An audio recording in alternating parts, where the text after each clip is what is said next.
Graça e paz, dia 6 de março de 2024, juntos reunidos mais um dia para a nossa querida leitura bíblica.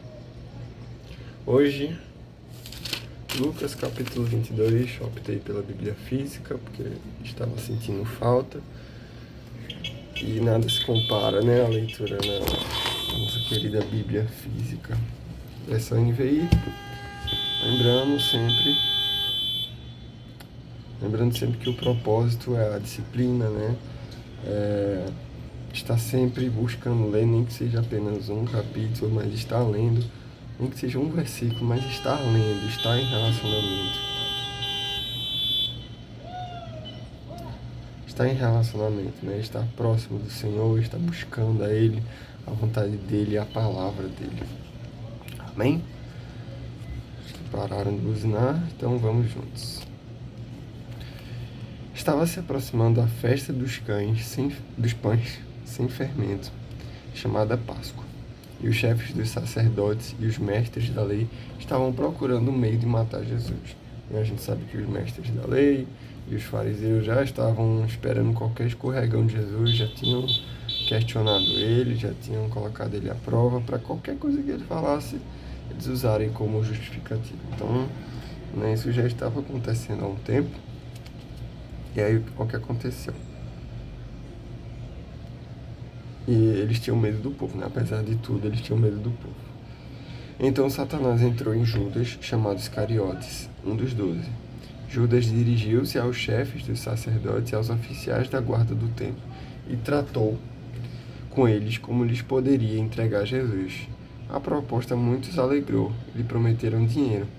Ele consentiu e ficou esperando uma oportunidade para lhes entregar Jesus, quando a multidão não estivesse presente.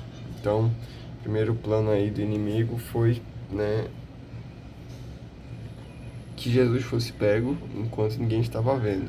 Porque se fosse pego enquanto o povo estava vendo, não iam conseguir, né? Porque o povo amava Jesus, o povo seguia Jesus já. Então era para ser algo bem na surdina mesmo. Finalmente chegou o dia dos pães sem fermento, a Páscoa, no qual devia ser sacrificado o cordeiro pascal.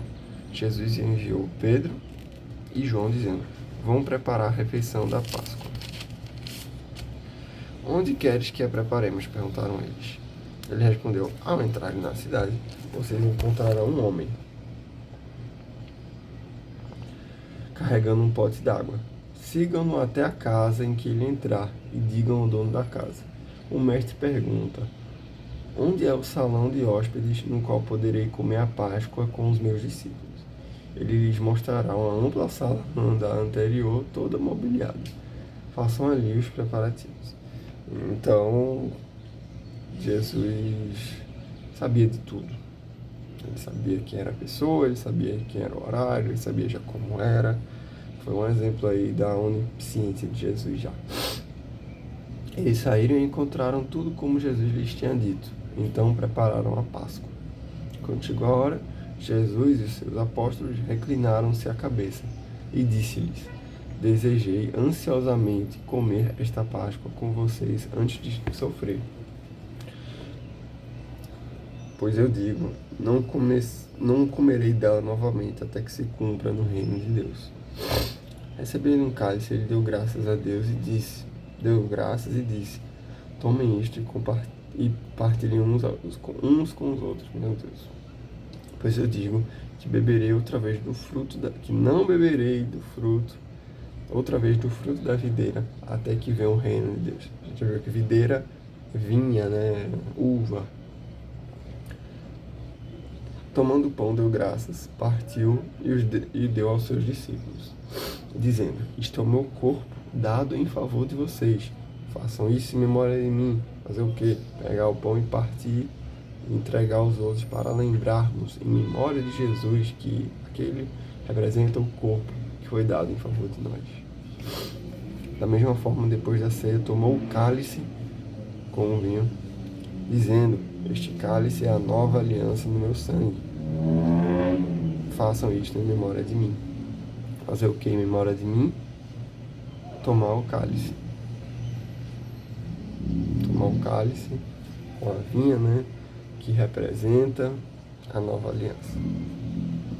Mas eis que a mão daquele que vai me trair está com a minha sobre a mesa. O Filho do Homem vai, como foi determinado, mas ai daquele que o trair. Eles começaram a perguntar uns aos outros qual deles iria fazer aquilo. Surgiu também uma discussão entre eles acerca de qual deles era considerado maior. Jesus lhes disse: os reis das nações dominam sobre elas, e os que exercem autoridade sobre elas são chamados benfeitores. Mas vocês não serão assim. Ao contrário, o maior entre vocês deverá ser como o mais jovem, e aquele que governa como o que serve. Pois quem é maior? O que está na mesa ou o que serve? Não, o que está à mesa, mas eu estou entre vocês como quem serve. Vocês são os que têm permanecido ao meu lado durante as minhas provações, e eu designo a vocês um reino, assim como meu Pai o designou a mim, para que vocês possam comer e beber à minha mesa no meu reino e sentar-se em tronos, julgando as 12 tribos de Israel. Simão, Simão, Satanás pediu vocês para peneirá-los como um trigo, mas eu orei por você. Olha, Simão, Pedro, Satanás pediu vocês para peneirá-los como trigo, mas eu orei por você para que a sua fé não desfaleça. E, quando você se converter, fortaleça os seus irmãos. Pedro ainda não era convertido. Quando você se converter, fortaleça os seus irmãos. Mas ele respondeu: estou pronto para ir contigo para a prisão e para a morte. Respondeu Jesus: eu digo, Pedro, que antes que o galo cante hoje, 3 vezes você negará que me conhece. Então Jesus lhe perguntou: Quando eu os enviei sem bolsa, saco de viagem ou sandálias, faltou alguma coisa? Nada, responderam eles. Ele lhes disse: mas agora, se vocês têm bolsa, levem-na, e também saco de viagem. E se não têm espada, vendam a sua capa e comprem uma. Está escrito: e ele foi contado com os transgressores, e eu digo que isso precisa cumprir sem mim. Sim, o que está escrito a meu respeito está para se cumprir. Os discípulos disseram: vê, Senhor, aqui estão 2 espadas. É o suficiente, respondeu ele. Como de costume, Jesus foi para o Monte das Oliveiras, e os discípulos o seguiram. Chegando ao lugar, ele lhes disse: orem para que vocês não caiam em tentação. Então, como não cair em tentação? Orem. Ele se afastou deles a uma pequena distância. Estava no alcance de visão deles. Jesus devia estar a uns 20 metros de distância. Não acho que tenha sido mais do que isso. Ajoelhou-se e começou a orar.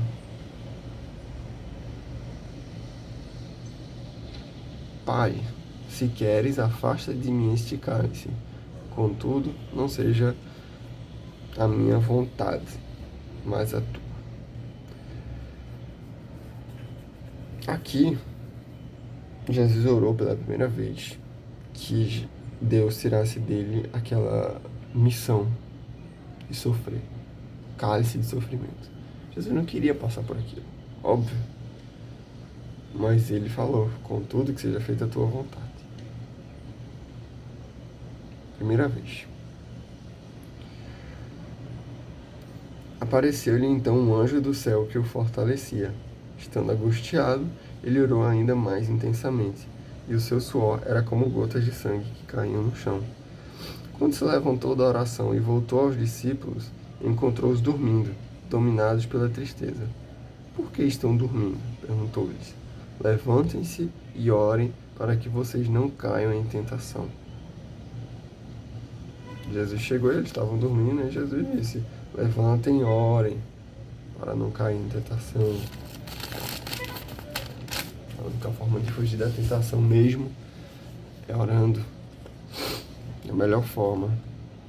Confiar na carne é muito difícil. É tipo assim, eles estavam com sono. Se eles ficassem deitados, sentados, eles iam ter mais sono ainda e iam cair em tentação. Mas se ele estivesse em pé e orasse, eles não iam ter tanto sono. E aí Deus ia os ajudar a resistir a essa tentação. Enquanto ele ainda falava, apareceu uma multidão conduzida por Judas, um dos 12. Este se aproximou de Jesus para saudá-lo com um beijo. Mas Jesus lhe perguntou: Judas, com um beijo você está traindo o filho do homem? Ao verem o que ia acontecer, os que estavam com Jesus lhe disseram: Senhor, atacaremos com espadas? E um deles feriu o servo do sumo sacerdote, decepando-lhe a orelha. Jesus, porém, respondeu: Basta. E tocando a orelha do homem, ele o curou. Então Jesus disse aos chefes dos sacerdotes, aos oficiais da guarda do templo e aos líderes religiosos que tinham vindo procurá-lo: Estou eu chefiando alguma rebelião para que vocês tenham vindo com espadas e varas? Todos os dias eu estive com vocês no templo e vocês não levantaram a mão contra mim. Mas esta é a hora de vocês, quando as trevas reinam.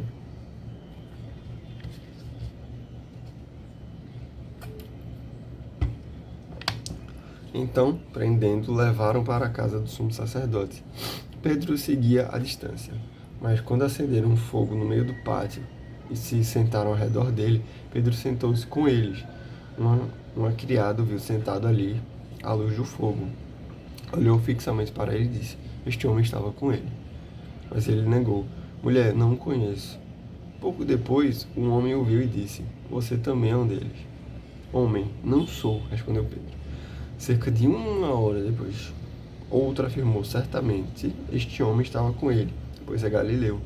Pedro respondeu: Homem, não sei do que você está falando. Falava ele ainda quando o galo cantou. O Senhor voltou-se e olhou diretamente para Pedro. Então Pedro se lembrou da palavra que o Senhor lhe tinha dito: Antes que o galo cante hoje, você me negará 3 vezes. Saindo dali, chorou amargamente. Quantas vezes isso acontece? A gente diz que é cristão, a gente diz que segue Jesus, mas quando a gente é colocado à prova, tu é cristão, não sei o quê, tu não faz isso por causa da tua religião. A gente, não é bem por isso. O que você está fazendo? Você está negando a Jesus? Bata no peito e diga: por causa de Jesus, porque eu amo, porque eu sou seguidor de Jesus, sim, porque Jesus ensinou a não fazer tal coisa. Quando a gente tenta driblar: não é bem assim, né, para não sofrer preconceito, para não ser julgado. A gente está negando a Jesus. E a gente não sente esse peso que Pedro sentiu, né? Os homens que estavam detendo Jesus começaram a zombar dele e a bater nele. Cobriram seus olhos e perguntavam: Profetize, quem foi que bateu em você? E lhe dirigiram muitas outras palavras de insulto. Jesus poderia dizer, mas sofreu, como Deus sofreu. Ao amanhecer, reuniu-se ao sinédrio tanto os chefes do sacerdote quanto os mestres da lei, e Jesus foi levado perante eles. Se você é o Cristo, diga-nos, disseram eles. Jesus respondeu: Se eu vos disser, não crereis em mim. Se eu vos perguntar, não me respondereis. Mas de agora em diante, o Filho do Homem estará sentado à direita do Deus Todo-Poderoso. Eita, aí pronto. Perguntaram-lhe todos: Você é o Filho de Deus? Vós estáis dizendo que eu sou. Respondeu ele. Eles disseram: Por que precisamos de tais testemunhas? Acabamos de ouvir os próprios lábios dele. Nesse momento, né, quando Jesus disse que ia sentar ao lado de Deus, para eles foi como pronto. Encontramos aí a prova de que Jesus falhou uma blasfêmia. E aí, a partir disso, condenaram Jesus. Só que aí, quando perguntaram: Você é o Filho de Deus, né, para confirmar ainda mais, Jesus disse: Vocês que dizem. Vocês estão dizendo. Ele poderia dizer, ele não ia mentir. Mas ele não necessariamente falou: Sim, eu sou o Filho de Deus, pois ele já tinha dito. E acredito que, dependendo da passagem, né, vai dizer que sim, que ele era. E foi colocado o rei dos judeus, enfim. Mas é isso, Jesus foi condenado, Jesus não merecia passar por tudo aquilo, mas passou, injustamente. Mas é assim mesmo. Foi isso necessário, né? Foi o propósito de Jesus para a nossa redenção e salvação. Por isso que a gente só tem que botar o joelho no chão e agradecer. Obrigado, Pai, pelo teu infinito amor, obrigado por dar teu único Filho em nosso favor, Pai.